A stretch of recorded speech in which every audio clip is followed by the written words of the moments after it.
All right, guys, we are continuing with either my final or my second of last film going over my movies. I've had a blast doing this. I have wanted to do this for years, and I got such a great audience to do it for, and I appreciate this. Thank you, guys. I've been wanting to talk about, just kind of turn the camera on and talk about my movies for so long, so I appreciate you guys actually watching. I really did expect like literally 2 views on these things, so I appreciate you guys actually taking the time to watch, but depending how long this is, this might either be one or two, but in this video, I know what you were thinking. You were thinking, okay, Justin, okay, you got some good stuff. You got some good stuff, but like, where's the heavy hitters? Like, where's the really good stuff? Where are the films that you pimp out when you're trying to get laid with some hipster chick down in like Baltimore or something? Don't worry, I've got you, my friend. So in this video, we're going to be going through Criterion's, and we're going to be going through TV shows. I'm actually going to start with TV shows just because I don't know, we haven't talked about TV yet. I'm a movie guy. I don't love television. I don't know why. I prefer movies. I think TV can be great because, of course, there's more time and space to fully flesh out the characters, fully realize them, stories, plot twists, all this stuff. Sometimes that can be good. Sometimes it can be tedious and boring, and we're padding time, and it's annoying. So TV can be great, but there's some good stuff. Now, we're going to start off. Game of Thrones. We're going to talk about this for a second. First of all, actually, I'll get there. Excuse me. I did not watch this until I was probably 23, 22, 23. Now, I did not watch this until this had ended. If you were alive at that time and you were anything sentient, you could not be truly ignorant of all the references. I had never watched 1 minute of Game of Thrones, and I knew who Jon Snow was. I knew who his father was. I knew what happened to his father. I knew all this stuff, but I didn't really know, right? Because I hadn't watched it. I didn't care. Now, why did I not care? Because quite frankly, I didn't care about fantasy, and I still kind of don't. More power to you if you do. I am genuinely glad that you found something that touches your soul. I would never try to take that away from you. But besides Lord of the Rings, which I remember liking, if not loving, I remember respecting and liking.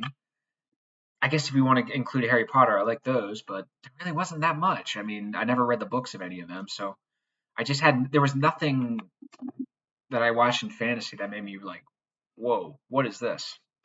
That is until my buddy Corey and his girlfriend at the time, they kept telling me to watch this. And I just thought, and they were like, well, just watch the first episode.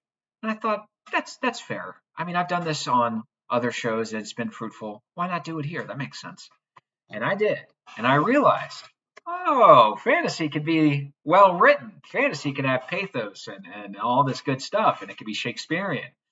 And it can be political. Not in like a Democrat Republican way, but the in-world power games, which were really good. And I thought George R. R. Martin, I mean, did a really great job. He seems to be a very talented writer. As of writing this a couple days ago, I feel bad for the book readers. I think he went on some I had a buddy describe it as a Tyrion-esque rant about how he's never going to finish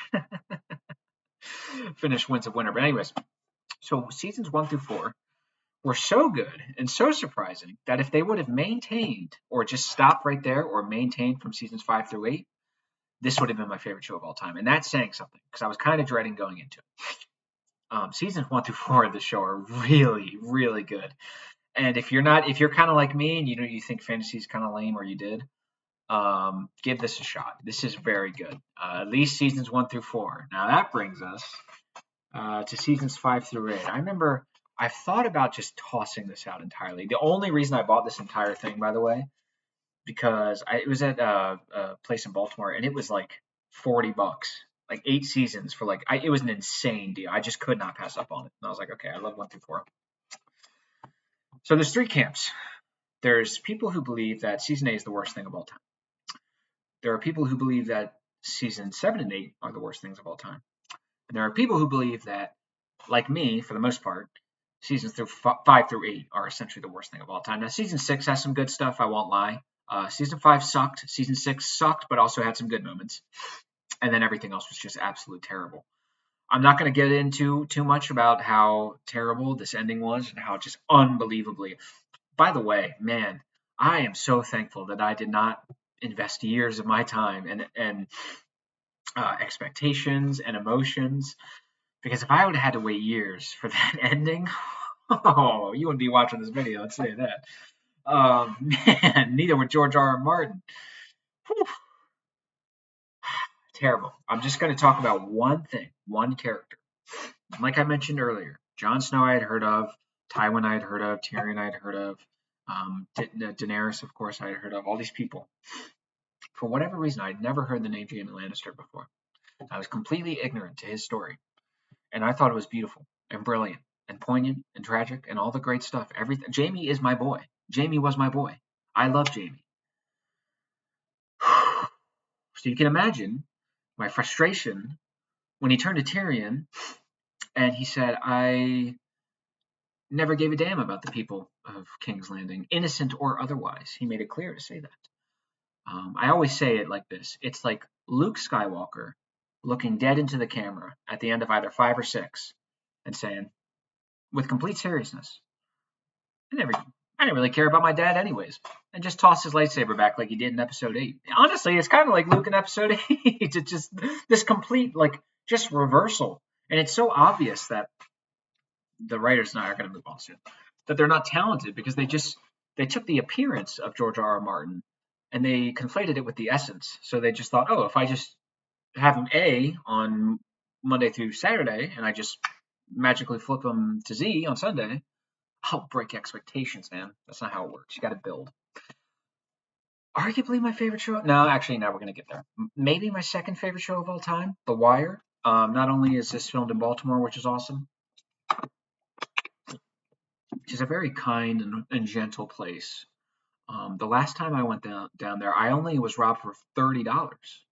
Usually we're in the triple digits. I mean, and they said they actually spared my life, so it was really nice of them to do that. They're very kind and gentle people down there.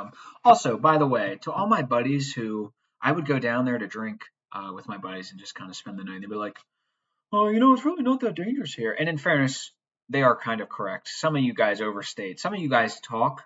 Usually the older dads. Usually I don't want to. Yeah. Usually the older dads. Um, the way you guys talk, it's as if you quite literally cannot walk 2 feet. 1 foot, 2 foot, you're gonna get killed. That's a bit far. But my super, middle class white friends say it's not that dangerous here. I was like, oh, can you take me to West Baltimore? Can you take me to the dangerous areas? And they're like, oh yeah, okay, fair enough. Anyways, this show is amazing. I love the show. This show is so good. This show is so good. I put my buddies on in the show. They loved it. It's kind of like a cops and robbers show, cops and gangster show, but it's not like Law and Order. It's not like CSI. It's much more serious than that. You also see it from the gang's perspective too, which is such a great decision. Of course, this is based on David Simon's work. I've read a little bit of The Corner, and that's kind of like an unofficial prequel to the show. You can actually watch it on YouTube. It's very depressing, very dark, very just like, man, I'm glad I don't live that life. But this show is incredible. It also has this sort of Shakespearean aspect to it, kind of like Game of Thrones. It's also very well written. The dialogue is great for the most part. Each season is unique. It strikes this perfect balance of being unique in its own different way, which is bringing to light a failing institution, whether it's the media, whether it's the government, whether it's the schooling system, whether it's whatever, but also giving you the familiarity of what you love. I love Avon. I love Stringer. I love Dee. I love so much. I love Chris. I love Snoop. I love Marlo. I love Jimmy. I love all the cops. I love the show. I love the show to death. I put a few of my friends onto the show. I put my mom onto the show. It was funny. I was watching it just kind of on my own, and she must have heard it in the background. And she said she didn't really, from what she heard, she didn't think too much of it. She was like, this just sounds kind of generic. And then I made her watch the first episode, and she was hooked, and she watched the whole thing. So that was cool. I would definitely watch this show if you're looking for something to watch. If you have HBO, please. I love season 4. Season 4 is my favorite. Season 3 is also amazing. Season 2 is really good. I know it gets a lot of hate. Season 5, I think it has the most flaws. And it does. It gets a little silly, and of course Omar's great in this. I love everything about the show. I could be talking for hours about The Wire. And there's a lot of great analysis of The Wire if you go on YouTube. There's a lot of good stuff. I think you should it'll keep you fed for a few days. All right, next up we have. Oh, I still haven't opened this. Breaking Bad. Must have, must have, must have. Everyone loves Breaking Bad except for my father. Apparently, it was too slow. Um, what's there to say about Breaking Bad that hasn't been said? I love everything about it. I think it gets a little. No, I'm actually not going to nitpick at this. No, I'm just going to talk about how good it is. Everything is great. I think Jesse Pinkman gets a little much, and Aaron Paul. I mean, why does he keep getting away with it? I mean, that's kind of like soap opera stuff at this point. I thought that was kind of a parody, but this is so good. What's his name? The main guy. I can't remember. Walt is so good. Bryan Cranston. I love everything. Everything is so amazing about the show, and it's the best thing about Breaking Bad is it's good from beginning to end. There might be some episodes here and there, but it ends well. It ends excellently. It's not like some crap. It's not like Game of Thrones or some other terrible show where it's really good for the first 3, 4 seasons and then it just completely commits suicide and ends everything. It's ridiculous. Um, you have to watch Breaking Bad. Breaking Bad's best. I love the meth. I love the criminal aspect to it. I love I don't know. There's not too much to say about it. I love Breaking Bad. But as amazing as that is, we're going to be talking about my favorite show of all time, and that is Better Call Saul, my friend. I adore this show. Not flawless. I actually think season 6 got, I don't know if it quite stuck the landing. There were some things in there that I was like, I don't know about that. But on the whole, this is such an amazing show. And it's such a cool show because the first 3 seasons are so good, but they're so different from the last 3 seasons. And if you like Breaking Bad, I would highly recommend for whatever reason, if you've seen Breaking Bad and you haven't seen this, please watch this. This is so good. And just stick it out. Recognize that, yes, it's a little slow. You're not seeing a ton of meth stuff in the season 1. It's still amazing writing. The character dynamics are incredible. The writing is top notch, best of the best. Everything is about it. I mean, the direction is amazing. The shots are amazing. The acting is amazing. I mean, Saul Goodman, Bob Odenkirk is just incredible, and you get all these new characters who are amazing. So yes, you don't get any Jesse, you don't get any Walter. That is true. In Breaking Bad, you don't get any Kim Wexler, who is an amazing character. Nacho, who is also an amazing character, and my personal favorite character in the entire universe, Lalo Salamanca. Yes, I could talk for an hour about my love for Tony Dalton's performance as Lalo Salamanca in this show. I remember when I first saw him, I was like, please do not waste time at the end of the show when I have all these characters I care about and you're ruining everything. Boy, was I wrong. Oh, I love Lalo Salamanca, and you have to wait till the very end to see him, but he's so good. Everything you like about Breaking Bad, besides Walt and Jesse, is in here, plus more. The writing is better. Yes, it is better than Breaking Bad. I think it is. Gus comes back. He's amazing. Nacho's awesome. You even see Tuco every once in a while. Please watch Better Call Saul.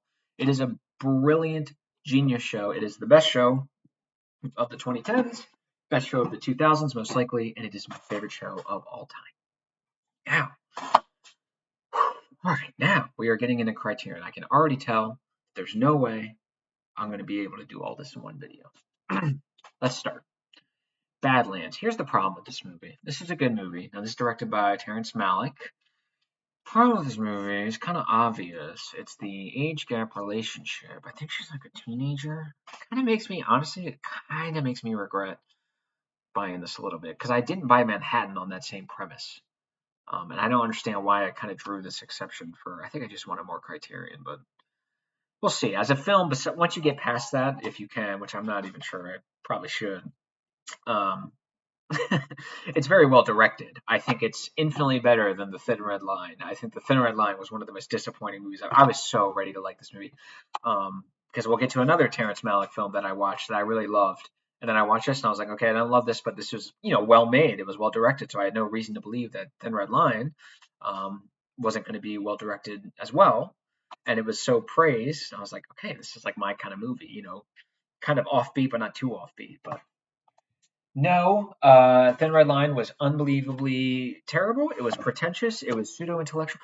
It's great evil. It was like me and my idiot friends in high school smoking pot and pretending we're deep.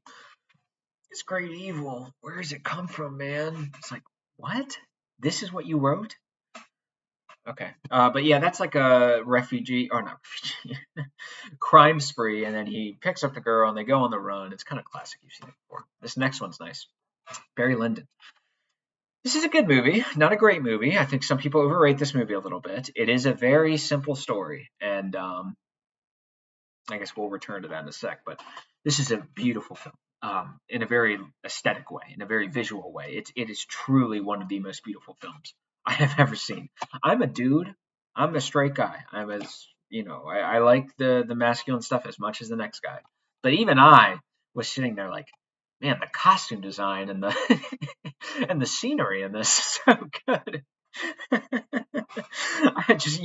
You just can't help it. It's like looking at like a I don't know, just like a beautiful work of art. You're just like, okay, it's kind of dark, but it's good.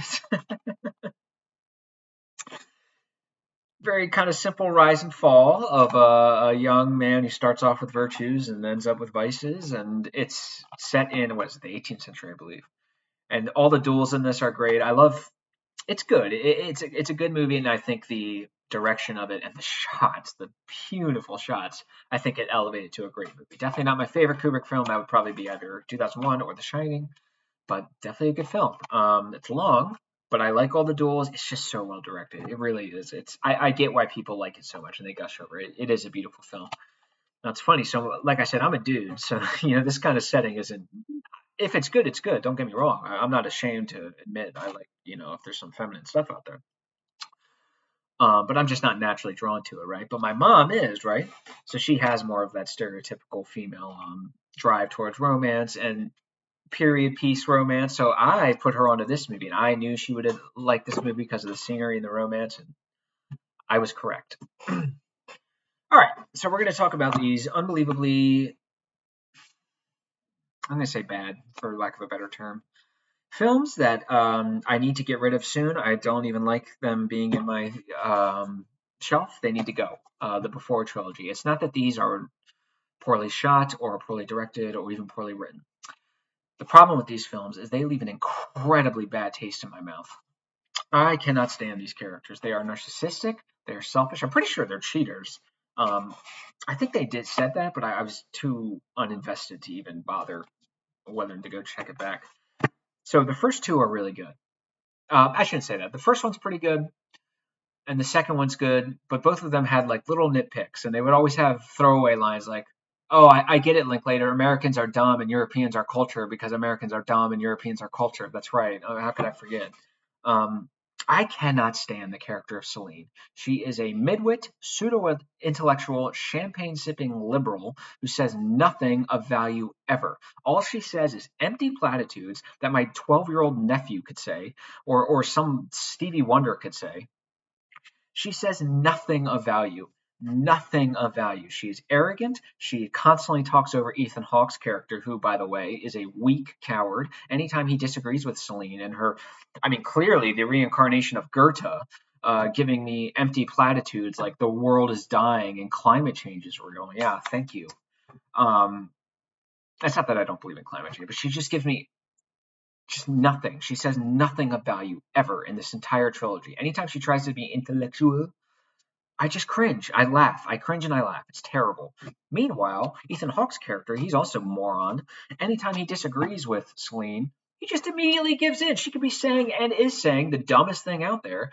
He's just like, you're right. You're right. You're right. You're right. Why are you right? Because you're French, and French are cultured, right?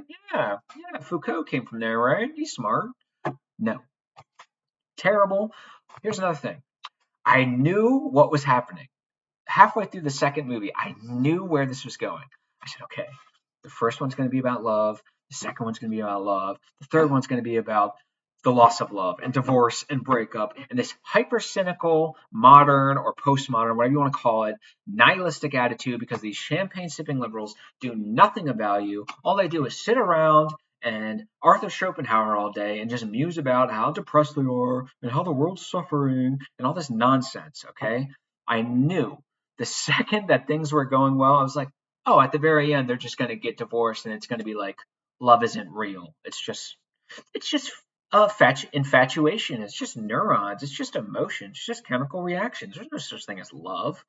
That's ridiculous. You know the thing that's driven people to conquer worlds, to conquer nations, to sacrifice themselves, the things that have fueled the greatest poetry and art in the history of our species. Yeah, that's not real. That's all just capitalism. When she went on that "love isn't real" rant, I just think it's made up by the Valentine's Day companies. I don't know if she said that specifically, but I don't think love is even real. I almost, oh my god.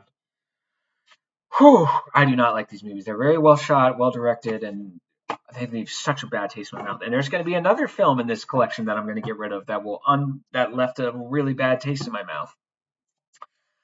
All right, next up, a great film, Beasts of No Nation.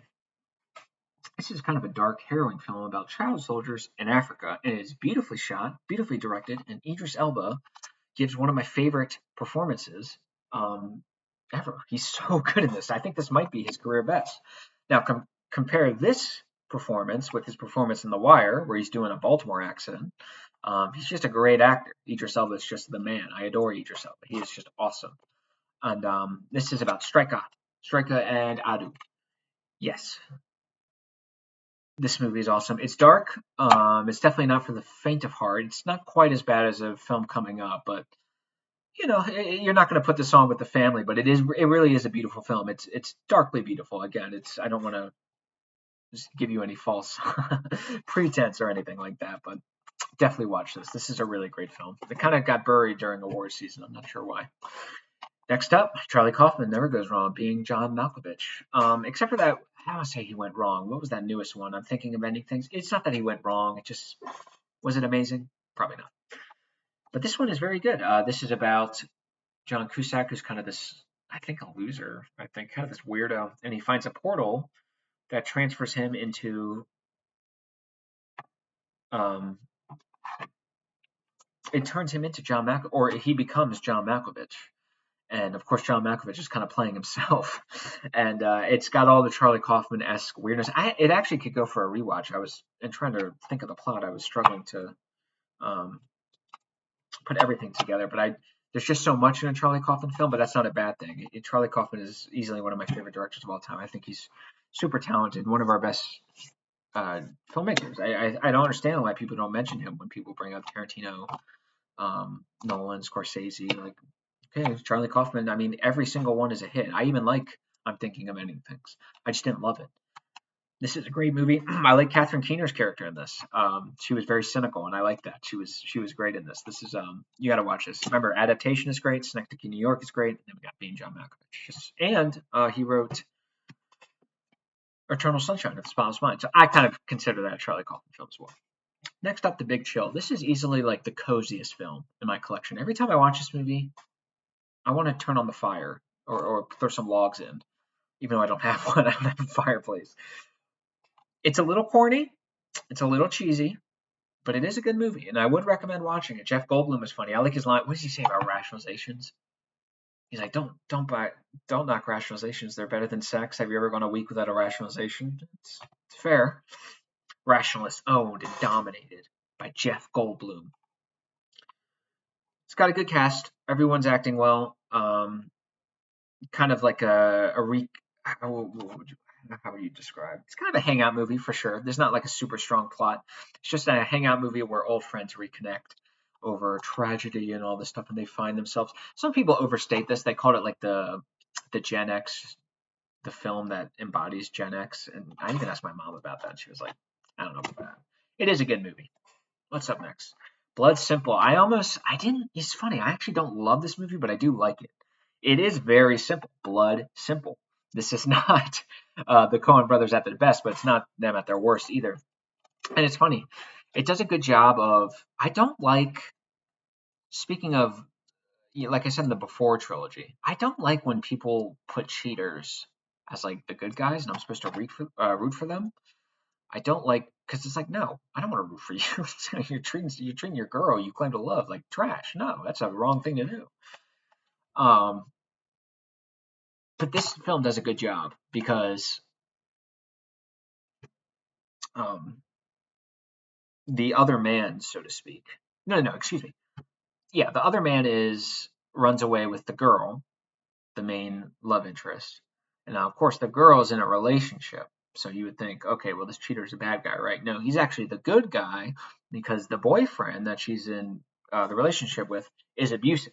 And he's going to like kill her if she leaves. So she really has no choice to be in this relationship. And he's trying to save her. So it does a good job of getting you on his side. But it's a simple film. I can't imagine it had the greatest budget. And you can see the talent there. I would give it a shot if you're a Coen Brothers fan. This could go for a rewatch. I might actually rewatch it tonight while I'm sleeping, but or before I go to bed. But yeah, this could go for a rewatch. I remember when I first watched it, I didn't love it, but the more I thought about it, I was like, okay, it was a fun movie. It was a good movie. It was solid. Ooh, this is a kind of an underrated one. Blowout. This is a great 80s movie. I really like this. Brian De Palma directed this. John Travolta starred in it. It is a very good movie. I like John Travolta in this a lot. Now, this is a story about a man who does sound recordings for films, for like major motion films.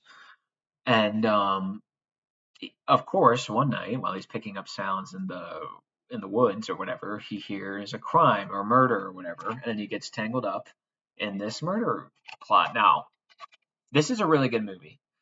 I both love the ending of this movie and I kind of don't like the ending of this movie. What I like about this movie, without spoiling it, is there's a certain choice made at the very end about a very important character that I thought was really great, and I wish movies would do it more. There were raised stakes and there were costs. There were important actions, important events that happened that I thought you don't see that in movies nowadays. It's good.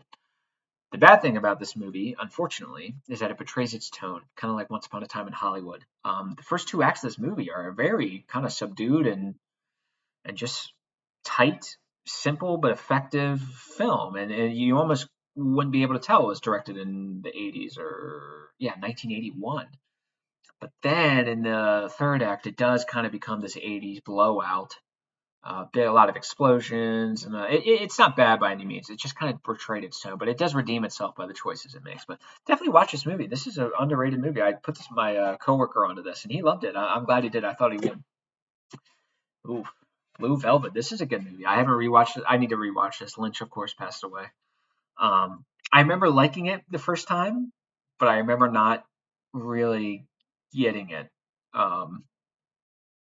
But I'll return to that in another later on. There's another Lynch that I got in the first time that I'm actually pretty proud of. But this could go for a rewatch, especially now that I have a great understanding, thanks to my Gebser series of like myth and symbolism and stuff. So I need to give this a rewatch. I just remember being a little disappointed that the story itself was just so simple. But then I realized, well, shit, like who cares about the story if all this is symbolism and this sort of qualitative, this sort of mythical accounting? Well, who cares about the story? I'm not saying it's you don't have to. If you don't like it, you don't like it. More power to you. But a lot of this is internal growth represented by symbolic gestures or symbolism. And this is a good movie. Me and my girl are going to rewatch Lynch's films now that he passed. Here we go. Bottle Rocket, Wes Anderson. So this movie is an amazing movie. It is also a movie I almost wish I didn't watch, or at least not at the time I did, because when I watched this right before I watched Asteroid City in theaters. So it was either the morning of or the night before. This is the last of my Wes Anderson films that I had to see. With Asteroid City, I would have seen all of them. I have not decided if I'm going to go see that Phoenician scheme or whatever. I don't know. It looks like another Asteroid City. I almost wish I didn't, because this movie encapsulates everything I wish modern, contemporary Wes Anderson would return to, which is to say, just give me a few characters and explore them deeply and do what you do. I'm not telling you how to direct or do your symmetry or crap or whatever it is. All right. I love Wes Anderson. But this movie does not have 40 characters who have 3 lines and are played by A-list actors.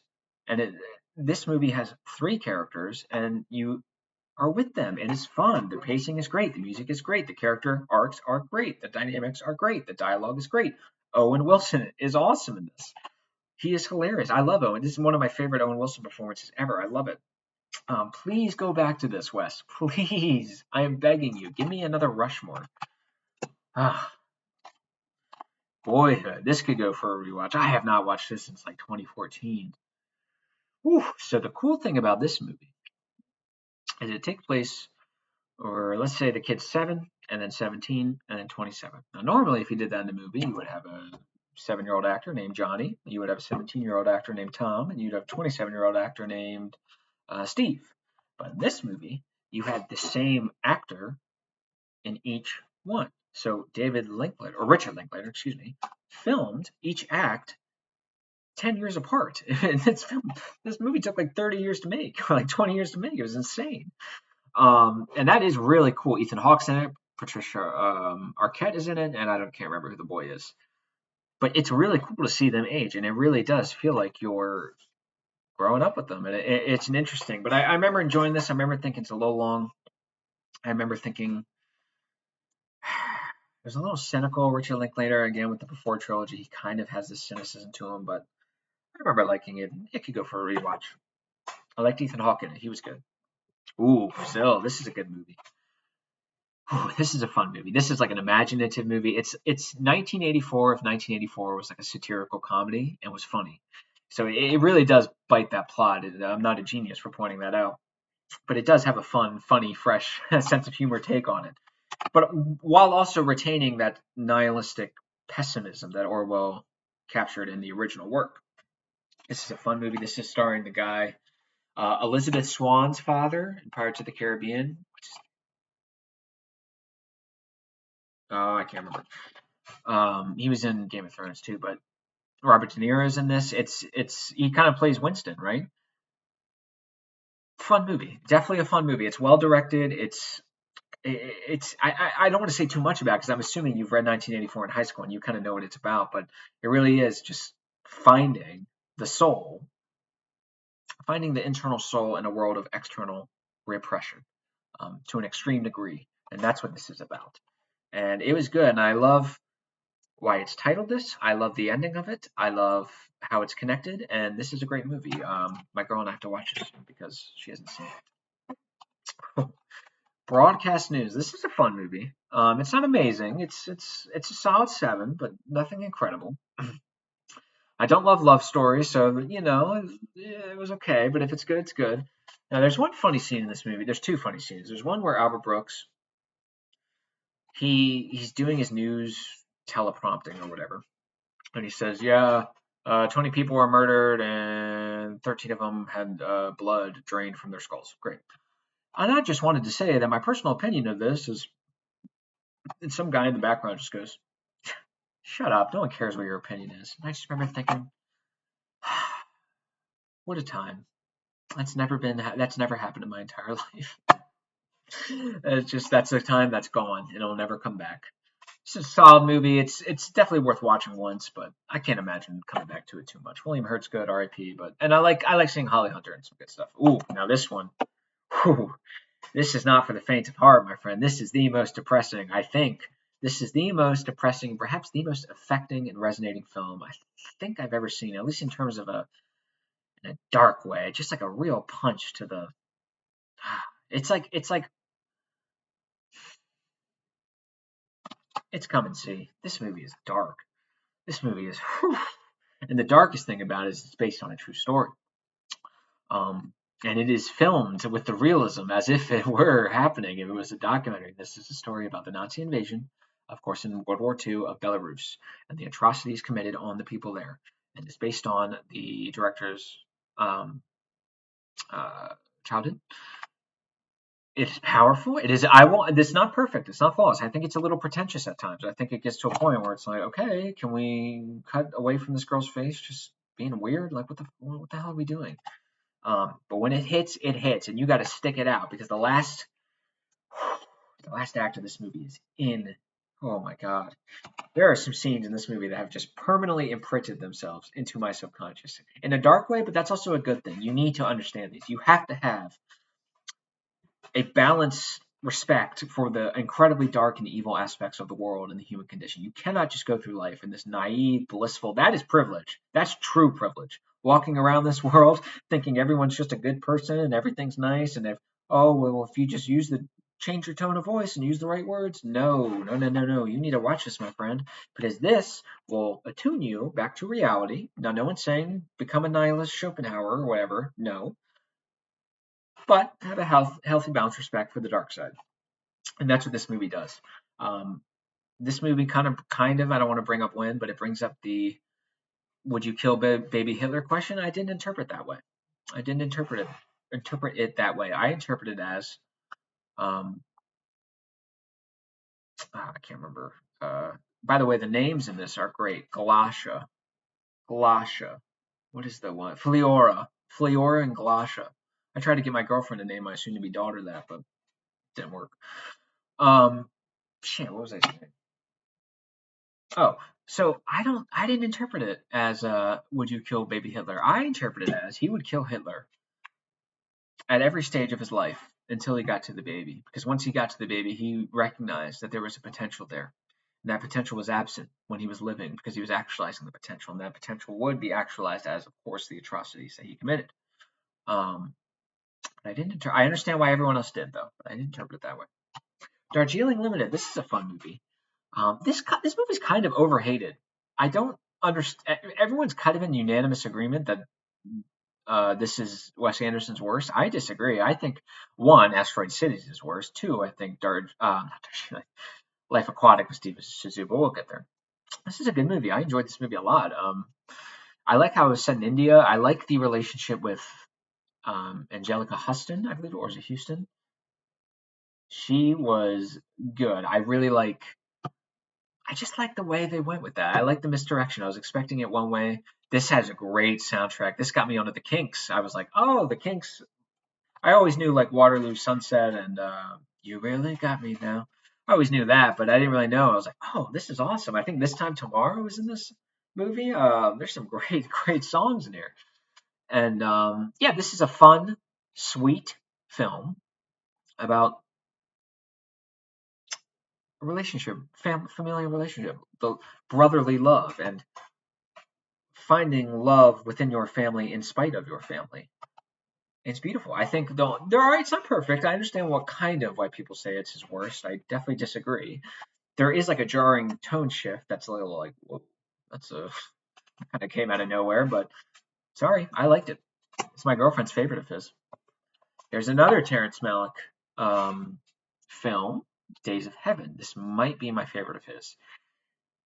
Uh, I know it's kind of funny because I don't like the romance stuff. If the film's about romance, then fine, because I know what I'm signing up for when I get it. I just don't like the obligatory stuff. But this is a beautiful film. The shots in this film are so gorgeous.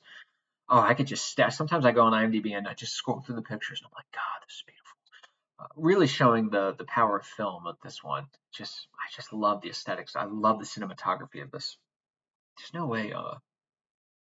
Yeah, John Bailey. It's a good movie. It's a love story. It's nothing. It's kind of a love triangle. It's nothing you haven't seen. Terrence Malick does direct pretty simple films. Usually they're very pretty. Thin Red Line was pretty enough. It was just terribly written and it's confusing to follow. And I just didn't care about any of the characters. It was just bad. I hated Thin Red Line. I wanted to like that movie so much.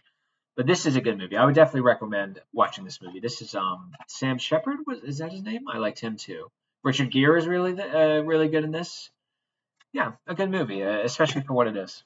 Ooh, Do the Right Thing. Yes, I was dreading going into this movie because I knew what this movie was about. I know Spike Lee's opinions. Spike Lee, I do not find him to be a particularly subtle or intelligent political speaker.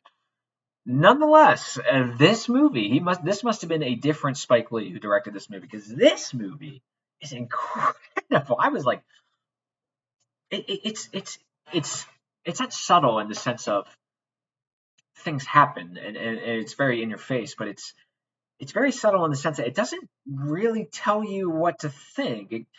It's so open to it, and I think that's my one flaw with this movie. It's so open to interpretation that you can kind of confirmation your bias your way out of it. But man, like the character depth and the nuance and the gray instead of the sort of black and white, no pun intended, nature of the character, I thought was so good. I thought it was brilliant. I could not believe Spike Lee directed this. Spike Lee, Mr. Everything is Black and White, Mr. Uh, Everything is just empty platitudes and virtue signaling.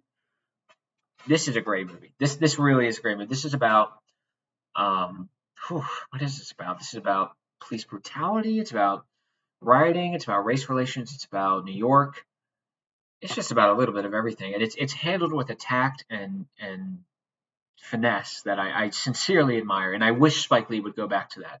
Because now Spike Lee, he just beats you over the head with his message. Like Black Klansman's just beating you over the head with the message. Like, yes, I get it, dude, I get it. But this is so good. And is it Danny Aiello? Is that it? Also, another thing that I really like that Spike, I don't even know if this was intentional, but if it was, it makes me respect Spike Lee even more. He plays the main character. He's pretty good in this. I found him to be the least likable protagonist I've seen in a long time. I hated this dude. I thought he wasn't like an evil guy, but actually I don't know about that. I don't say evil. That's a bit strong, but I think he was sinister. Like he's not a good employee. He doesn't show respect to anyone. He doesn't respect his boss. His boss respects him a lot. His boss is just asking for the bare minimum. He's probably costing his boss money, and he has this unbelievably entitled attitude.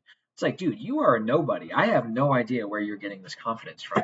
Man, that's a great movie. You need to watch that movie. The only problem, if you can't do any sort of politically charged stuff, then sure, stay away from it. The only problem is it's so open to interpretation that it does, like I said, it does. You kind of confirm your own bias going in, but man, what a beautiful. And I remember at the end when everything has sort of melted down, so to speak, where you have Spike Lee's character and I believe Danny Aiello's character, and they're talking. That is powerful, man. That is some good stuff. Next up, Dazed and Confused. I like this movie. I don't love this movie. It's a hangout movie. It's a fun movie. It's a good movie. I didn't grow up on it, so some of you guys like it a lot more than I did.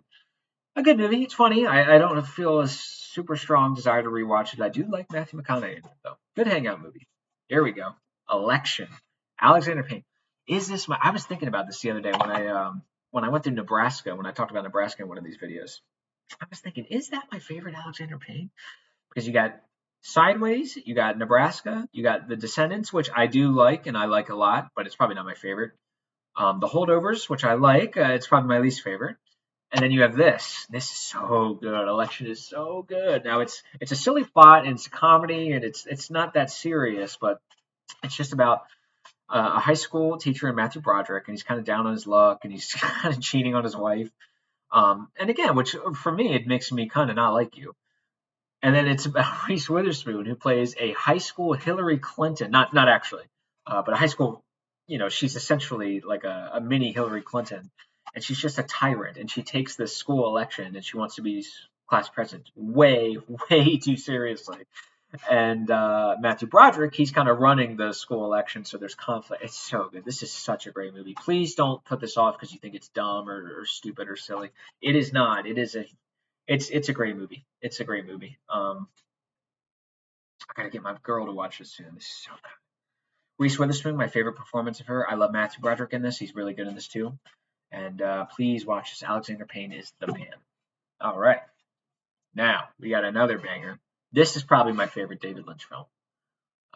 There's another one coming up that maybe, but The Elephant Man. I know it's not his most abstract and it's not his most complex and it's not his most intellectual. Yeah, we got it.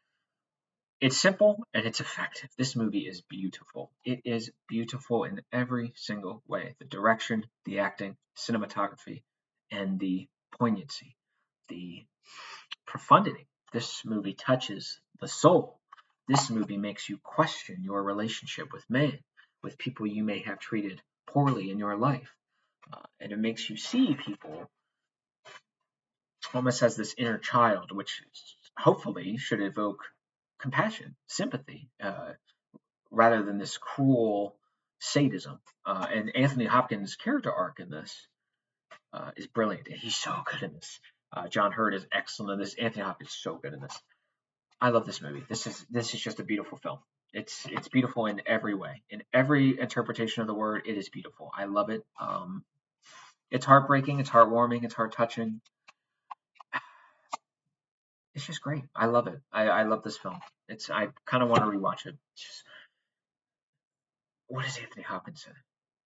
How can I put him in front of another kind of circus? I can't remember what he says. Speaking of David Lynch, we have Eraserhead.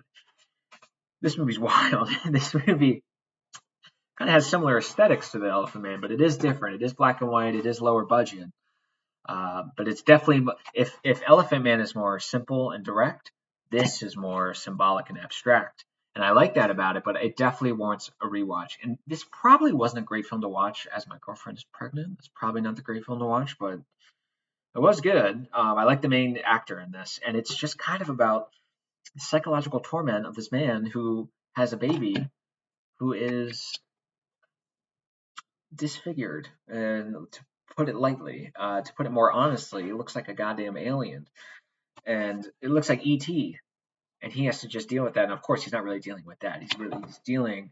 What this really is about is this character. I think it's Harry Spencer. Is that what it is? Which always reminds me of Herbert Spencer, the philosopher.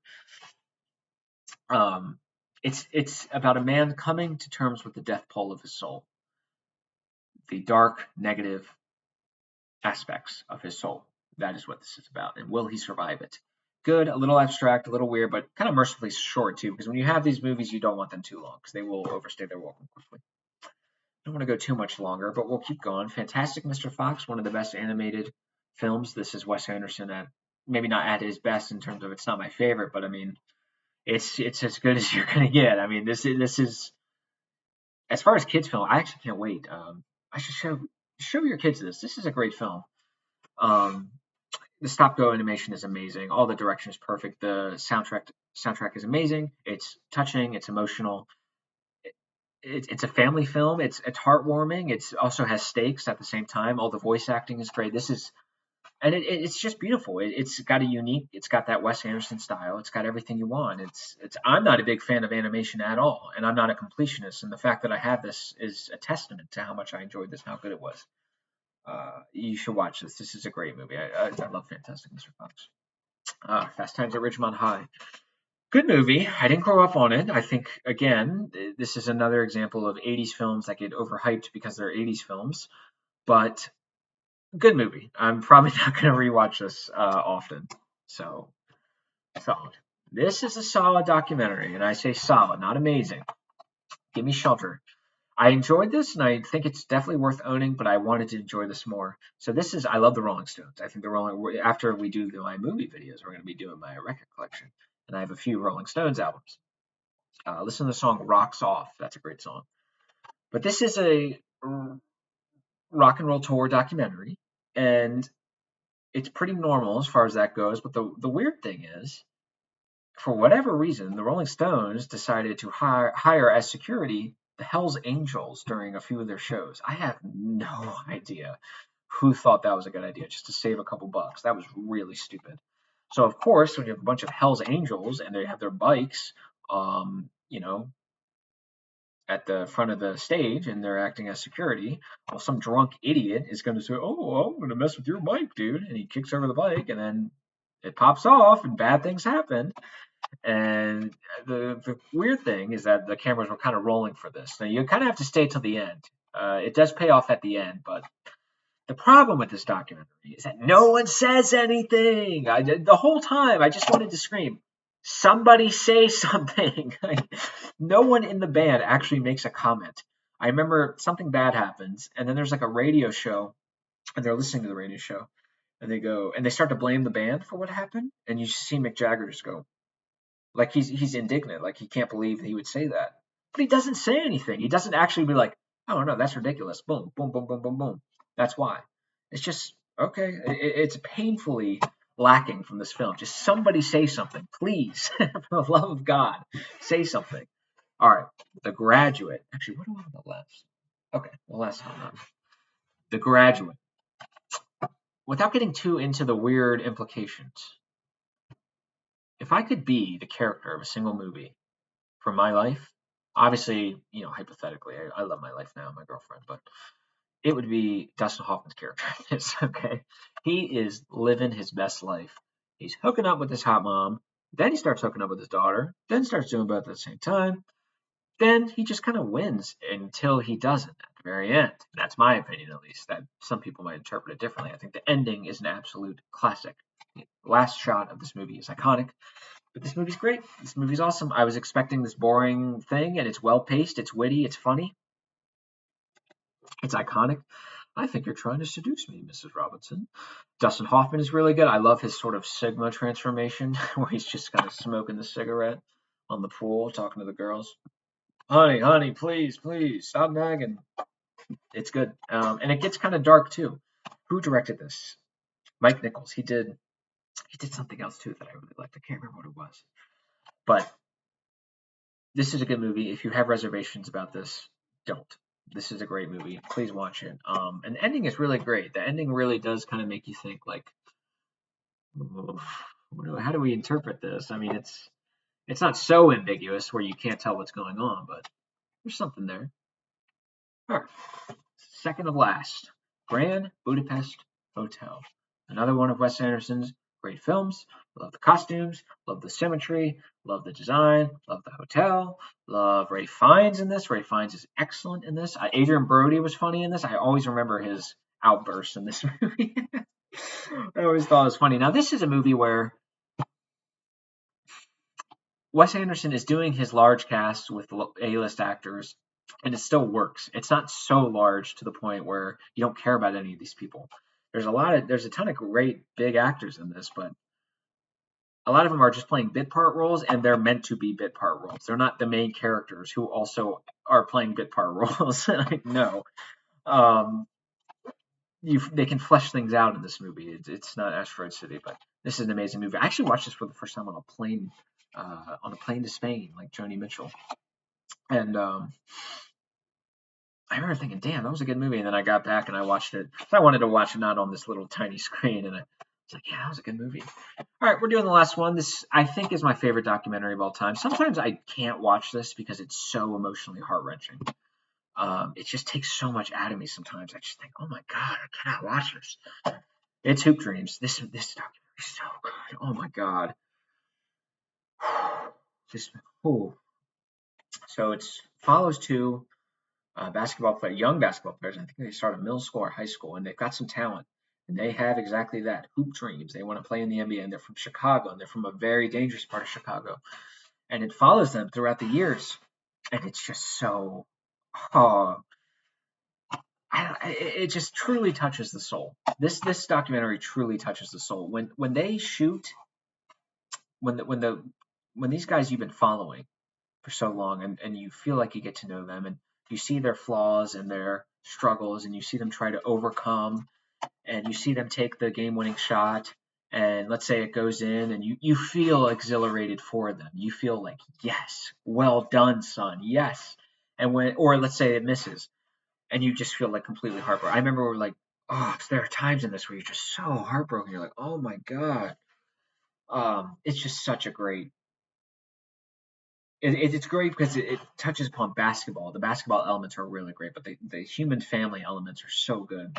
And you see some bad people, you see a lot of good people, you see people trying their best, and it is just a beautiful film. I love this documentary. I was going to say film. It's long. It's 2 hours 52 minutes. It is long, but it's worth it. I think this is one of my favorite documentaries ever. It's just so good. It is just so good.